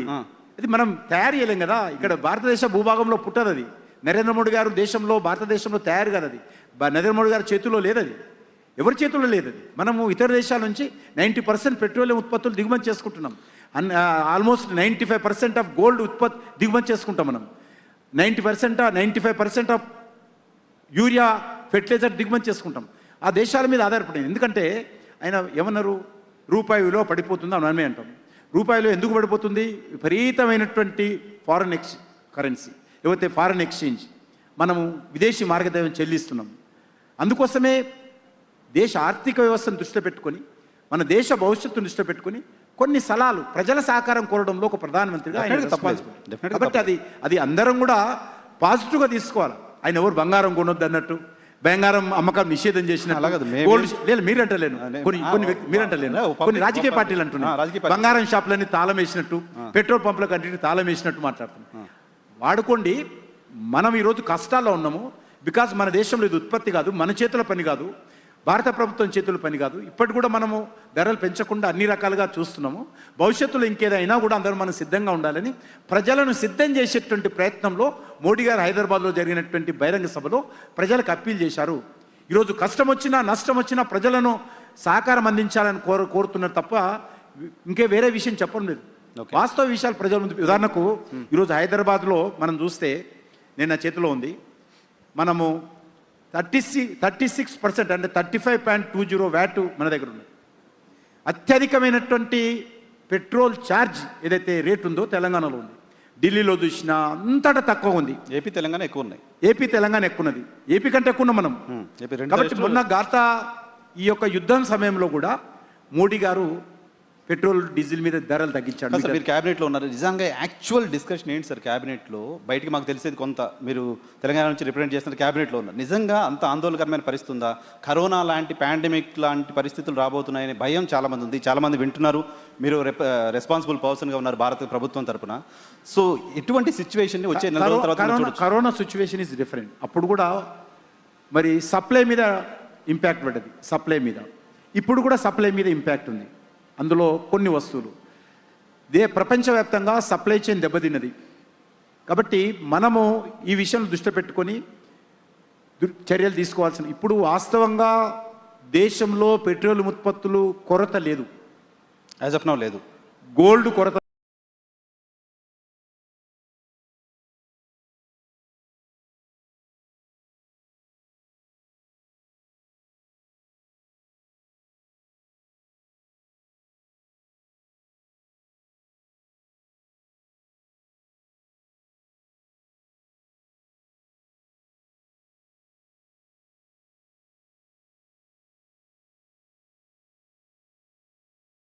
సంబంధం లేకుండా ఉంది. దేశ ప్రజలకు మీరు చెప్పేది అప్రమర్చుకున్నాయి. ప్రధానమంత్రి గారు రష్యా నుంచి బదిలితే చిన్న చిన్న దేశాల సైతం కూడా బతిలాడి ఆ దేశాలకు, ఎందుకంటే మన దేశంలో ప్రపంచంలో అత్యధికమైనటువంటి జనాభా, మనం కన్జ్యూమ్ కూడా ఎక్కువ చేస్తున్నాం. మనం ఈ మధ్యలో చేయాలి, డెవలప్మెంట్ దాంతో ముడిపడి ఉంటుంది, జీడిపి ముడిపడి ఉంటుంది, ఎంత కన్జ్యూమ్ చేస్తున్నాను చేయాలి. కానీ దానికి సంబంధించినటువంటి మరి ఇతర దేశాల నుంచి కొనుక్కొని రావాలా. ఎవరు ఫ్రీగా, ఎవరు తక్కువ రేటుకి, మార్కెట్ అది వరల్డ్ మార్కెట్లో కొనుగోలు చేయాలి. ఎంత ప్రేమ ఉన్నా రష్యా లాంటి వాళ్ళు మోడీ గారి యొక్క పరిచయం కారణం కొంత సహాయ సహకారాలు ఇచ్చు తప్ప మిగతా దేశాలు వ్యాపారం చేస్తారు. వాళ్ళు వ్యాపారంలో నువ్వు వరల్డ్ మార్కెట్లో, ఓపెన్ మార్కెట్లో కొనుక్కొచ్చుకొని నా దేశ ప్రజలకు ఇవ్వాలి, సబ్సిడీ రేట్లో ఇస్తూ ఉన్నాం. కాబట్టి కొంత గొప్ప మనం ప్రజలను అప్రమత్తం చేసేటువంటి ప్రయత్నం. సార్, రాష్ట్రానికి సంబంధించిన ఇష్యూస్కి వస్తే, రాష్ట్రంలో ప్రజెంట్ రైతులు కళ్ళాల్లో ధాన్యానికి సంబంధించి ఇబ్బందులు పడుతున్న పరిస్థితి ఉంది. చాలా ఇష్యూస్ ఉన్నాయి ఫార్మర్స్కి సంబంధించిన ఇష్యూస్లో. ఈ ఫార్మర్స్కి సంబంధించిన ఇష్యూలో భారతీయ జనతా పార్టీ అడ్రస్ చేయలేకపోతుంది, పరిష్కారం చేయలేకపోతుంది. భారతీయ జనతా పార్టీ రేడ్డుకి ఆందోళన కూడా చేయట్లేదనే ఆరోపణ బీఆర్ఎస్ చేస్తుంది. కేంద్రం దగ్గర నుంచి సమస్య పరిష్కారం చేసే ప్రయత్నం చేయట్లేదని కాంగ్రెస్ పార్టీ చేస్తుంది. మీ పైన ఆరోపణ ఇది తప్పండి. అసలు ఫస్ట్ కళ్ళాల దగ్గరికి, ఈ యొక్క ధాన్య కేంద్రాల దగ్గరికి, ఐక్యపే దగ్గరికి పోయింది నేను మా కిసాన్ మోర్చా అధ్యక్షులతో ఫస్ట్ అసలు హైలైట్ చేసిందే భారతీయ జనతా పార్టీ. మేము అక్కడ పోయినటువంటి ఒక భువనగిరిలో పోయినాం, మీడియా సాక్షిగా పోయినాం మేము. కాకపోతే కవరేజ్ అప్పుడంతా రాకపోవచ్చు, కానీ మేము పోయినాం. ఆ రోజు ఉన్నట్టు వాళ్ళ సమస్యను అడ్రస్ చేసినాం.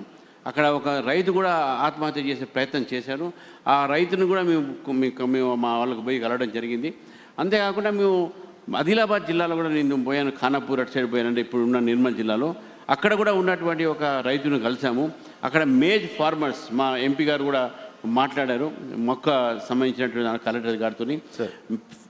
అయితే ఈ యొక్క రాష్ట్రంలో కేంద్ర ప్రభుత్వమే కదా ఎంఎస్పి పెంచింది. మేము పెంచినప్పుడు ఆ రేటుకు వాళ్ళు కొనుగోలు చేయక వాళ్ళ మీద ప్రెషర్ పెట్టి రైతుల దగ్గర తక్కువ కొనేటటువంటి ప్రయత్నం చేస్తుంది. రైస్ మిల్లర్స్ ట్రాన్స్పోర్టర్స్, తర్వాత ఉన్నటువంటి మధ్యన కమిషన్ ఏజెంట్స్, వీళ్ళందరూ రైతులకు నష్టం చేసింది రాష్ట్ర ప్రభుత్వం. దాన్ని ఆదుకుని మేము మీ ప్రభుత్వాన్ని డిమాండ్ చేస్తాను, నువ్వు రైతు బంధు అయ్యో, రైతు బంధు పెట్టినావు, వాళ్ళకి ఆదుకో, వాళ్ళ ఒక పండించే ధాన్యాన్ని మీకు కొనరు, సమయానికి కొనరు. సో మీరు ఫైట్ చేస్తున్నారు. Definite we're fighting for the farmer, real fighters are Bharatiya Janata Party. Okay sir. ధాన్యం కొనుగోలు కానీ ఇతర రైతులు పండించేటువంటి ఉత్పత్తులు కానీ ఈరోజు ఖర్చు పెట్టేది వాటి మీద కేంద్ర ప్రభుత్వం.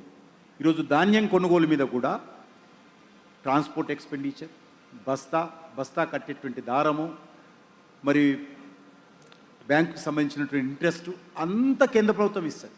ఎందుకంటే మాకు మిషనరీ లేదు, రాష్ట్ర ప్రభుత్వం మిషనరీ ఉపయోగించుకొని కొంటామని. అది కూడా చేతగావడం లేదు ప్రభుత్వానికి. నెంబర్ 1, ఎలక్షన్స్లో మీరు ఏం చెప్పారండి? కాంగ్రెస్ పార్టీ 10 పంటలకు మేము సపోర్ట్ ప్రైజ్ ఇస్తామని 10 పంటలకు చెప్పారు. ధాన్యం మీద ఏమన్నారు? 500 రూపాయలు ఇస్తామన్నారు. ఇప్పుడేమంటున్నారు? సన్నోట్ల మీదనే ఇస్తాం, సన్నోట్లకే ఇస్తాం. ఈ రకంగా రైతులను మోసం చేసి చివరకు సమర్థవంతంగా రాష్ట్ర ప్రభుత్వ యంత్రాంగాన్ని ఉపయోగించి రైతుల ఉత్పత్తులను కొనుగోలు చేయడంలో పూర్తిగా వైఫల్యించిందనే విషయంలో ఏ రకమైనటువంటి సందేహం లేదు.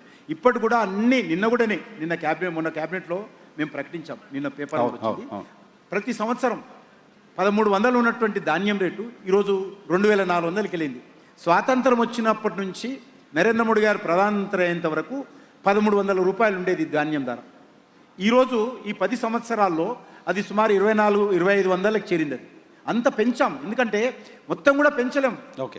ధరల మీద మధ్యతరగతి ప్రజల మీద, పట్టణ ప్రాంతంలోని ప్రజల మీద కూడా భారం పడుతుంది. ఆ భారమంతా కేంద్ర ప్రభుత్వం మోసి ఫ్రీగా ధాన్యం ఇస్తున్నాం. వల్ల ప్రజలకు 83 కోట్ల మంది ప్రజలకు ప్రతి నెల 5 కేజీల చొప్పున ఫ్రీగా మనము బియ్యం ఇస్తున్నాం మనం.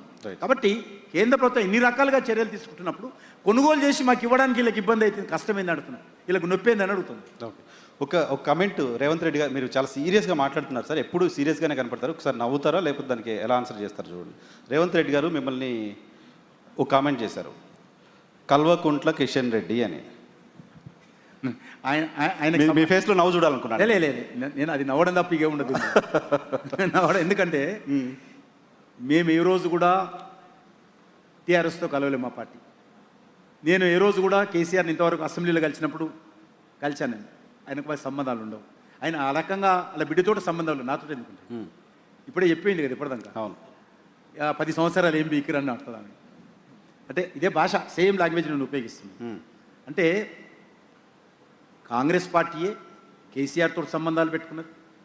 కాంగ్రెస్ పార్టీ ప్రభుత్వంలో కేసీఆర్ ఢిల్లీలో మంత్రిగా పనిచేశాడు, మన్మోహన్ సింగ్ గారి గవర్నమెంట్లో.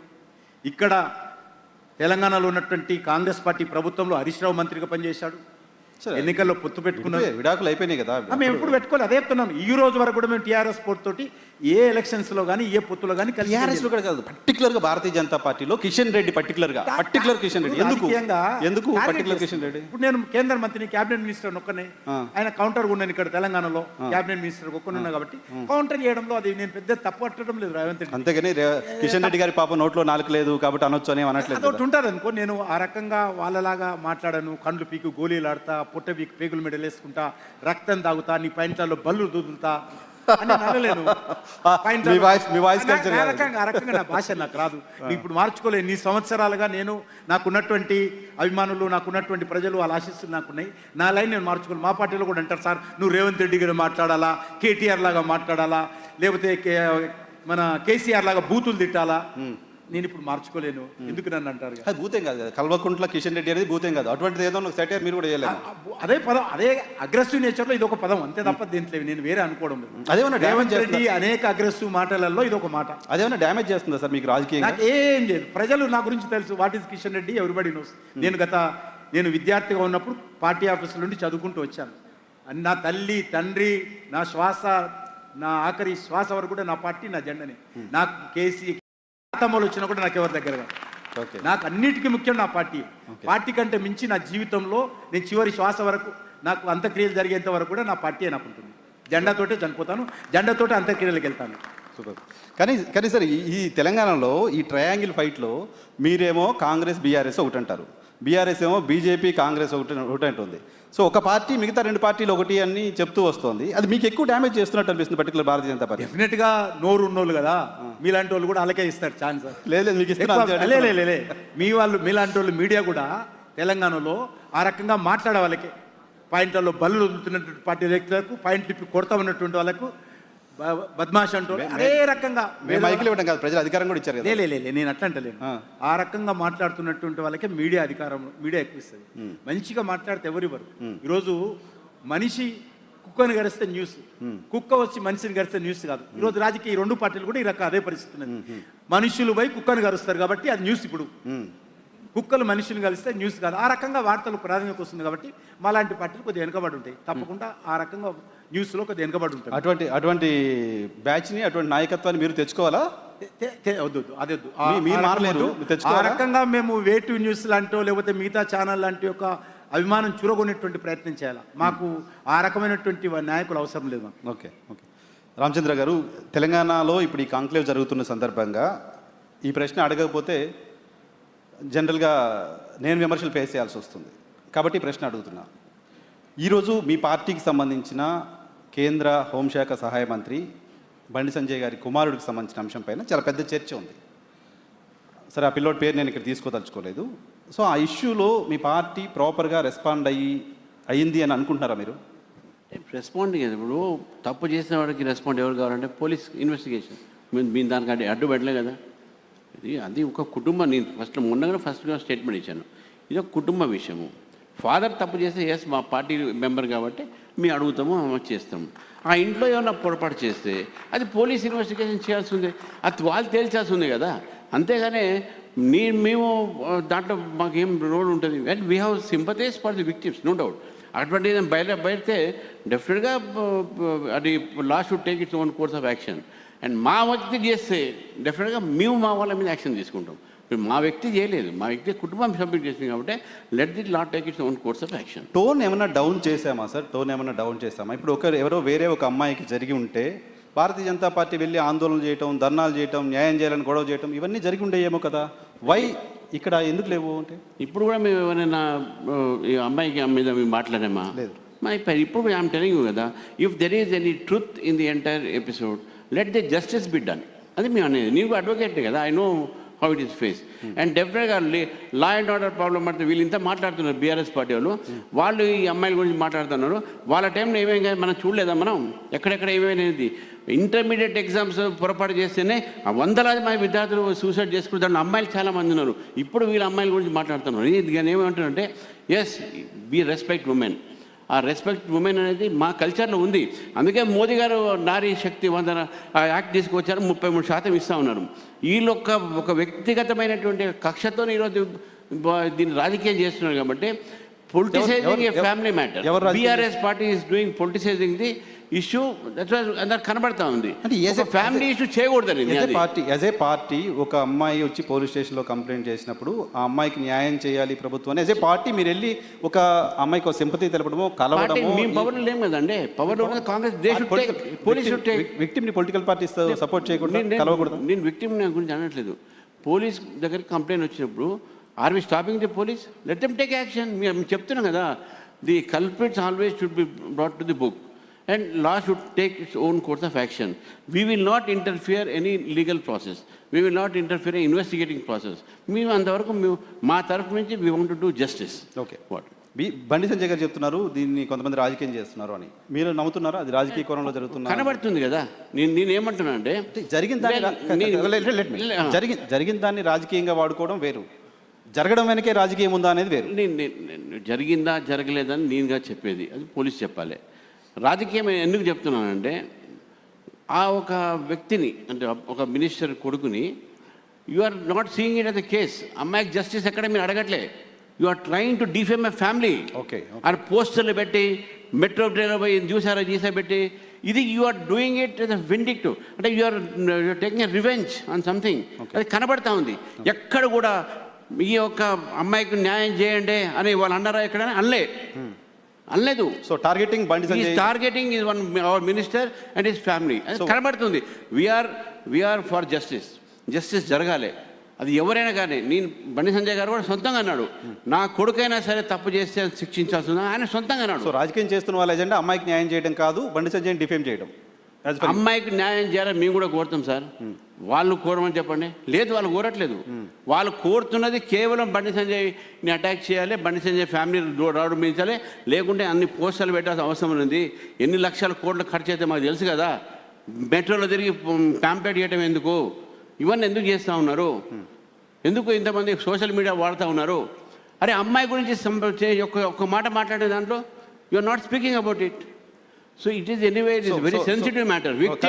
Victim also should be protected. Close చేద్దాం దాన్ని. మీరు నమ్ముతున్నారా తెలంగాణ పోలీసులపై నమ్మకం ఉందా? ప్రాపర్ అండ్ ఫెయిర్ ఇన్వెస్టిగేషన్ దీనిలో జరుగుతుంది అని పోలీస్ మీద నమ్మకం ఉండాలా లేదా తర్వాత కానీ I have entire faith on my judicial system and justice system. Justice జరుగుతుంది అనేది నేను పూర్తిగా నమ్ముతున్నాను.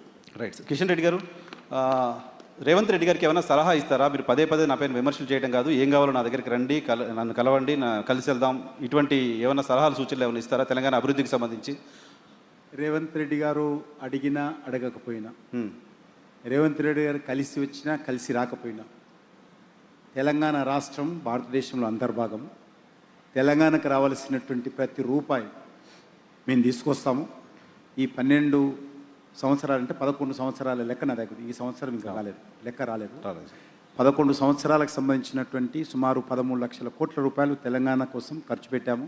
ప్రతి న్యాయపేస ఉంది. తెలంగాణలో జరుగుతున్నటువంటి ప్రతి అభివృద్ధి కార్యక్రమం, ఈవెన్ హైదరాబాద్లో బస్తీ దవాఖాన నుంచి మొదలు పెడితే హైదరాబాద్లో ఈఎస్ఐ హాస్పిటల్ కానీ, ఎయిమ్స్ హాస్పిటల్ కానీ, లేకపోతే హైదరాబాద్లో ఉన్నటువంటి ప్రాథమిక హెల్త్ సెంటర్ కానీ, హైదరాబాద్లో ఉన్నటువంటి బస్తీల అభివృద్ధి కానీ, హైదరాబాద్లో మూసీ డెవలప్మెంట్ కానీ, ఇప్పటికే ఫేజ్ 1 హైదరాబాద్ మెట్రో, ఇప్పుడు జరిగినటువంటి మెట్రోలో కూడా మేము ఇప్పటికే 13,000 కోట్ల 1,300 కోట్ల రూపాయలు ఇచ్చాము. ఇప్పుడు రేపు మెట్రో, ఎందుకంటే నిన్న మొన్ననే ఈ ప్లాట్ఫామ్ నుంచి మీరు ఏమైనా ఒక ఓపెన్ ఆఫర్ ఏమైనా ఇస్తారా? డెఫినెట్గా ప్రతి విషయంలో కూడా రాష్ట్ర ప్రభుత్వంతో కలిసి పనిచేయడానికి కేంద్ర మంత్రిగా నేను సిద్ధంగా ఉన్నాను.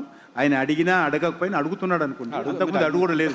నేను వన్ వే ట్రాఫిక్ గతంలో టీఆర్ఎస్ ఉన్నప్పుడు వన్ వే ట్రాఫిక్ ఉండేది. నేను దీని మీద డెవలప్మెంట్ రాస్తే 50 ఉత్తరాలు రాస్తే ఒక ఉత్తరాన్ని అనుకో. రేవంత్ రెడ్డి గారు కనీసం ప్రధానమంత్రి గారు వస్తే కలిశారు. నేనే చెప్తున్నాను అదే. గతంలో అది కూడా లేదు. ఇప్పుడు కూడా 1 ఉత్తరాలు రాస్తున్నాను డెవలప్మెంట్ విషయంలో, కేంద్రం ఇది ముందు చేయండి, ఇది చేయండి అని. ఇప్పుడు కూడా ఇది రేవంత్ రెడ్డికి సంబంధించిన విషయము, నాకు సంబంధించిన విషయం, తెలంగాణ రాష్ట్రానికి సంబంధించిన విషయం, తెలంగాణకు సంబంధించినటువంటి 4 కోట్ల ప్రజలకు సంబంధించినటువంటి విషయం. ఖచ్చితంగా మేము బాధ్యతగా, రెస్పాన్సిబుల్గా నరేంద్ర మోడీ గారి ప్రభుత్వం కానీ, ఒక కేంద్ర మంత్రిగా నేను కానీ వ్యవహరిస్తాము. ఏ విషయమైనా సరే, ఏ మంత్రిత్వ శాఖ అయినా సరే, డెఫినెట్గా 100% నా యొక్క సహాయ సహకారాలు తెలంగాణ అభివృద్ధిలో భారతీయ జనతా పార్టీ తరఫున, నరేంద్ర మోడీ గారి తరఫున, కేంద్ర మంత్రిగా నా తరఫున తప్పకుండా ఉంటుంది. అది ఏదో ఇది దయాదాక్షిణ్యం కాదు, నా బాధ్యత. అది our responsibility to fulfil our responsibilities. నాకు ఒక పర్సనల్ క్వశ్చన్ ఉంది, లాస్ట్ క్వశ్చన్ అడిగి క్లోజ్ చేస్తా. దానికంటే ముందు రామచంద్ర గారు, భారతీయ జనతా పార్టీ క్షేత్రస్థాయి కార్యకర్తకు భారతీయ జనతా పార్టీ రాష్ట్ర సారథిగా వచ్చే 10 ఏళ్ళు మనం ఎలా ఉండబోతున్నాం అనే దానికి సంబంధించి ఒక మాట చెప్పండి. ఏంటి? మేము ప్రోయాక్టివ్గా ప్రజల కోసం ప్రజల్లో మమేకమై ప్రజల కోసం ఈ ప్రభుత్వం వ్యతిరేకంగా పోరాడతాము. అదేవిధంగా రాబోయే 10 సంవత్సరాలు కూడా మా కార్యకర్తల్ని, మా నేతల్ని మంచిగా ఇంకా ఎక్కువ మంది పార్టీలో వచ్చేటట్టు యువతని, మహిళల్ని, అదేవిధంగా మేధావుల్ని పార్టీకు దగ్గర తీసుకోవడం, అదేవిధంగా నరేంద్ర మోదీ గారు తీసుకునే పథకాలని కూడా ప్రజల దాకా తీసుకుపోయే ప్రయత్నం చేయటము, ఇదంతా కూడా మా కార్యకర్తల తరపు నుంచి నేను పూర్తిగా ప్రయత్నం చేస్తాను. ఈ 10 సంవత్సరాలు కూడా మొత్తం కార్యకర్తలందరూ కూడా నిద్ర ఆహారం లేకుండా పనిచేసేటటువంటి ఒక ఏదైతే మోటివేషన్ మాకు నరేంద్ర మోదీ గారు ఇచ్చారో, ద్వారా రాబోయేది బీజేపీ ప్రభుత్వమే, రాబోయేది డబుల్ ఇంజన్ సర్కారే అని చెప్పేసి నేను పూర్తిగా నమ్ముతూ, ఈ 10 సంవత్సరాలు కాదు, మేము ఉన్నన్ని రోజులు, ఇంతకుముందు అన్నారు కిషన్ రెడ్డి గారు, మేము ఉన్నన్ని రోజులు ప్రజల కోసం పనిచేస్తాము, రాష్ట్ర హిత కోసం పనిచేస్తాము, దేశం కోసం పనిచేస్తాము. For us nation is first. ఈ యొక్క రీతిలో ఈ 10 సంవత్సరాలు కాదు, ముందు రాబోయే రోజుల్లో పనిచేస్తాం. వచ్చే 10 ఏళ్లలో 7.5 సంవత్సరాలు మీరు అధికారంలో ఉంటారనే కాన్ఫిడెన్స్ ఉంది. 100 పూర్తి నమ్మకం ఉంది నాకు. అందుకే నేను I'm very careful with the question. Right. 10 సంవత్సరాలు అంటే మళ్ళీ 10 సంవత్సరాల దాకా రాను. మేము వస్తామో 10 సంవత్సరాలు కాదు, ఒక్కసారి బీజేపీ వచ్చిందే మమ్మల్ని కదిలడం కష్టమవుతుంది. వారి ఆకాంక్ష కూడా అందుకే 10 సంవత్సరాల నుంచి అడుగుతున్నారు. ఓకే, సరే సార్. నా క్వశ్చన్ ఏంటంటే, నాకు ఒక క్యూరియాసిటీ. ఇప్పుడు కిషన్ రెడ్డి గారు, నేను ఒక ఫోటోగ్రాఫ్ ఎప్పుడో చూసా, మీరు నరేంద్ర మోదీ గారు కలిసి ఒక టూర్కి యుఎస్ వెళ్ళి అక్కడ వైట్ హౌస్ దగ్గర బయట నిలబడి లోపల చూస్తూ ఉంటారు. ఆ తర్వాత మోదీ గారు ప్రధానమంత్రి అయినప్పుడు ఫోటో బాగా వైరల్ అయింది. సో మీరు మోడీ గారితో కలిసి ట్రావెల్ చేశారు, కలిసి ఒకే రూమ్లో ఉండుంటారు, కలిసి భోజనం చేస్తుంటారు, కలిసి ట్రావెల్ చేస్తుంటారు కదా. ఇప్పుడు మీరు క్యాబినెట్లో ఉన్నారు కదా, అప్పుడు ఏమని పిలిచేవారు మిమ్మల్ని? ఇప్పుడు ఆయన ఏమని పిలుస్తారు మిమ్మల్ని? అప్పుడు కిషన్ అనే పిలిచేవారు, ఇప్పుడు కూడా కిషన్ అనే పిలుస్తారు. ఎటువంటి రిలేషన్ ఉంటుంది? అప్పుడు ఆయన మేమందరము అమెరికాలో ముగ్గురం, అనంత్ కుమార్ గారు స్వర్గస్థులయ్యారు. యా, కర్ణాటక. అనంత్ కుమార్ గారు, నేను ఇక్కడ ప్రెసిడెంట్గా ఉన్నాను. గుజరాత్ ఆర్గనైజింగ్ సెక్రటరీగా నరేంద్ర మోడీ గారు ఉన్నప్పుడు 1994లో అద్వానీ గారు అమెరికా గవర్నమెంట్ ఆహ్వానం మేరకు మా ముగ్గురిని ఎంపిక చేయడం జరిగింది. ఒకరు ఆరపోయినప్పుడు 40 రోజులు మేము కలిసి ఉన్నాము. 40 రోజులు కూడా ఆయన 40 డేస్ ఉన్నారు. 40 డేస్. అప్పుడు కూడా సంకొక క్లాత్ బ్యాగు, అవును చూసా, అందులో పుస్తకము, పెన్ను పెట్టుకునే తిరిగేవాళ్ళు. అప్పుడు కూడా పెన్ను లేకుండా తిరుగుతుండే మేము. ఓకే. కిందికి హోటల్ నుంచి కింది లాబీ దిగారంటే మేము 5 నిమిషాలు లేట్ వస్తుంటే ప్రతిరోజు మమ్మల్ని తిట్టేవారు. ఎందుకు? ఇది ఇండియా కాదు, ఇది అమెరికా. మనం డిసిప్లిన్గా ఉండాలి, ఫంక్షువాలిటీ ఉండాలా. మనము we're not representing Bharatiya Janata Party, we're representing India. అప్పుడు 40 సంవత్సరాల క్రితం అనేవారు. మనం భారతదేశాన్ని ప్రతినిధులు తప్ప భారతీయ జనతా పార్టీ ప్రతినిధులుగా ఇక్కడికి వచ్చిన తర్వాత, ఎలాగ ఎంపిక జరిగినప్పుడు భారతీయ జనతా పార్టీ కావచ్చు, ఇప్పుడు మనం ఇండియా ప్రతినిధులము, మనం ఇండియాగా చూస్తారు అమెరికాలో. అన్ని విషయాల్లో జాగ్రత్తగా ఉండాలని అప్పుడే నేర్పేవాళ్ళు. ఆ రకంగా అప్పటి నుంచి ఆయన ఆ రకమైనటువంటి ఆలోచనతో ఉన్నటువంటి వ్యక్తి. సో ఇప్పుడు ఆ ఇంటిమసీ ఉందా? కాస్త ఆ ఇంటిమసీతో, అప్పుడున్న పరిచయంతో మాకు ఇంకొంచెం ఏమైనా ఎక్కువ ఇవ్వండి అని అడగడానికి ఆస్కారం ఉంటుందా తెలంగాణ బయట? ఎవ్రీ వెడ్నెస్డే ఫంక్షువల్గా ఎవ్రీ వెడ్నెస్డే 11 o'clock మా క్యాబినెట్ మీటింగ్ జరుగుతుంది. ఏదైనా విదేశాలకో లేకపోతే ఏదైనా ఇంపార్టెంట్ ఫారెన్ డిగ్నిటరీ వస్తే తప్ప, లేకపోతే వెడ్నెస్డే కంపల్సరీ కలిసి ఉంటాము. మాకు చాలా స్వేచ్ఛ ఇస్తాడు. క్యాబినెట్లో ఏ విషయమైనా మాట్లాడవచ్చు. ప్రజాస్వామ్య పద్ధతిలో మేమందరం ఒక అభిప్రాయం చెప్పిన తర్వాత ఆయన అంగీకరించి ఆ విధానం కూడా ఆయన అనుకున్నటువంటి అభిప్రాయం కూడా మార్చుకునేటువంటి వ్యక్తి. ఆ రకంగా బయటికి కనిపించినా కూడా మరి లోపల జరిగినటువంటి అన్ని విషయాలలో మనసు విప్పి మాట్లాడమంటాడు, ఫీడ్బ్యాక్ ఇవ్వమంటారు. ఆ రకంగా అనేక విషయాలు నేను చెప్తుంటాను. నిన్నగాక మొన్న జరిగినటువంటి మీటింగ్లో కూడా నేను ఒక విషయం చెప్తే అది మొత్తం డ్రాప్ చేయడం జరిగింది. క్యాబినెట్లో ఎజెండాలు వచ్చిన తర్వాత కూడా కిషన్ రెడ్డి చెప్పినందుకు డ్రాప్ చేశాడని కూడా మనం చేస్తా ఉన్నాను. అంత ప్రజాస్వామ్యబద్ధంగా మేము మా పార్టీలో నడిపించుకుంటాం. బయటికి కనిపించేటువంటి విషయం కానీ, ప్రచారం చేసేటువంటి విషయం కానీ వేరే ఉండొచ్చు. కొన్ని విషయాలు కఠినంగా ఉండొచ్చు మా పట్ల కూడా, డిసిప్లిన్ పట్ల కూడా. ఆయన పని రాక్షసుడు. ఎజెండా ఎప్పుడు కూడా మమ్మల్ని శభాషని ఈరోజు మెచ్చుకోడు. ఎంత పని చేసినా ఇంకా చేయాలంటే తప్ప బాగా చేసిన మెచ్చుకోడు. ఒక మాట ఏమన్నా మోదీ గారి గురించి ప్రపంచానికి తెలియంది, ఎవరికి తెలియదు, మీకు తెలిసింది ఏమన్నా ఒకటి చెప్పండి. డెఫినెట్గా ఆయన ప్రపంచానికి తెలిసిన వ్యక్తి. కానీ ఆయన ఎప్పుడు కూడా ఈ దేశం అభివృద్ధి, డెవలప్మెంట్ విషయంలో ప్రపంచ దేశాలతో మనం పోటీ పడాలని కోరుకుంటాడు. మన దేశం దేంట్లో కూడా వెనుక ఉండవు. నాకు పర్సనల్ థింగ్స్ చెప్పండి సార్, జనరల్ థింగ్స్ చెప్పండి సార్. జనరల్గా కలిసి ఉన్నప్పుడు చేసుకునే విషయాల్లో ఏమైనా మోదీ ఇలా ఉంటారు, మోడీ ఇలా తింటారు, మోడీ ఇలా మాట్లాడతారు. నేను చెప్పాను కదా, ఎన్నడూ కూడా ఆయన మమ్మల్ని మెచ్చుకోడు ఈరోజు వరకు. ఓకే. ఎంత పని చేసినా కూడా మెచ్చుకోడని చెప్పాను నేను. అదే చెప్పాను. ఇప్పుడు కూడా అప్రిషియేషన్ ఉండదు, శబాష్ అన్నాడు. ఓకే. ఇంకా చేయాలంటాడు. నువ్వు తప్పు చేసినావో చాలా చేయలేదు, ఇంకా చేయాలి. ఆయన ఈరోజు అనేక సంవత్సరాలు ముఖ్యమంత్రిగా, ఈరోజు 12వ సంవత్సరం ప్రధానమంత్రిగా ఉన్నా కూడా ఒక్కరోజు కూడా అలసిపోయినట్టుండాడు ఆయన. ఒక్కరోజు కూడా సెలవు తీసుకోకుండా ఇన్ని సంవత్సరాలుగా సింగిల్ డే కూడా హాలిడే తీసుకోకుండా ప్రపంచంలో ఏదైనా ఒక వ్యక్తి అడ్మినిస్ట్రేషన్లో ముఖ్యమంత్రిగా, ప్రధానమంత్రిగా ఉన్నారంటే నరేంద్ర మోడీ గారు. మనకందరికీ జ్వరాలు వస్తుంటాయి. ఇతర దేశాలకు వెళ్తే జెట్ లాగ్ తోటి ఆయన విమానంలోనే స్నానం చేస్తాడు, విమానంలోనే బట్టలు చేంజ్ చేసుకొని నేరుగా పాలెం ఎయిర్పోర్ట్లో దిగి నేరుగా ఆఫీస్కి వస్తాడు. మిగతా వాళ్ళలాగా నేను జెట్ లాగ్ ఉన్నాను చెప్పి పడుకోడు. విదేశాల్లో కూడా స్నానం చేసి నేరుగా విదేశాల ఫారెన్ డిగ్నిటీ తోటి మీటింగ్కి వెళ్తాడు ఆయన. అంత కమిట్మెంట్తో పనిచేస్తున్నటువంటి వ్యక్తి. అది నేను మా పార్టీ అని గొప్ప చెప్పుకోను, నా దేశ ప్రజలు గొప్పవాళ్ళు కాబట్టి ఆ రకమైన వ్యక్తి ఈరోజు ప్రధానమంత్రి అయ్యాడనే విషయం చెప్తున్నాను. రైట్ సార్, చివరిగా క్లోజ్ చేద్దాం, టైం కూడా అయిపోయింది. One word, not more than one word.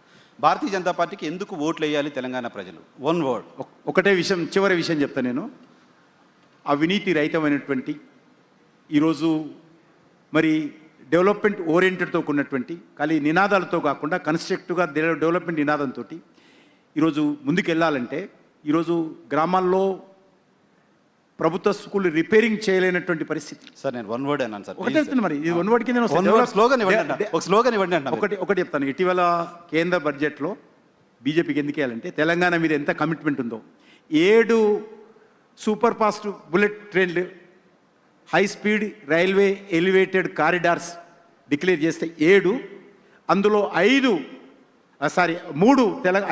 5 లక్షల రూపాయలు అయినటువంటి 3 ట్రైన్లు తెలంగాణకి ఇచ్చారు. ఒకటి హైదరాబాద్ టు పూనా, ఒకటి హైదరాబాద్ టు బెంగళూరు, ఒకటి హైదరాబాద్ టు చెన్నై. 5 లక్షల కోట్ల విలువైనటువంటి 3 ట్రైన్లు తెలంగాణకి ఇచ్చారు. తెలంగాణ మీద నరేంద్ర మోడీ గారి అభిమానం ఎట్లుందో కాబట్టి తెలంగాణలో భారతీయ జనతా పార్టీ గెలిస్తే ఇంకా లాభం జరుగుతుంది అనేది నా అభిప్రాయం. తెలంగాణ అభివృద్ధి కోసం మోదీకి ఓటేయండి. 100%. సో మీ స్లోగన్ నాకు అర్థమైంది. That is the slogan. Right sir. Thank you very much Kishan Reddy garu, Ramachandra garu మా కోసం సమయం కేటాయించినందుకు. Thank you. Thank you very much, sir. On that note, Sri Purnachandrarao garu.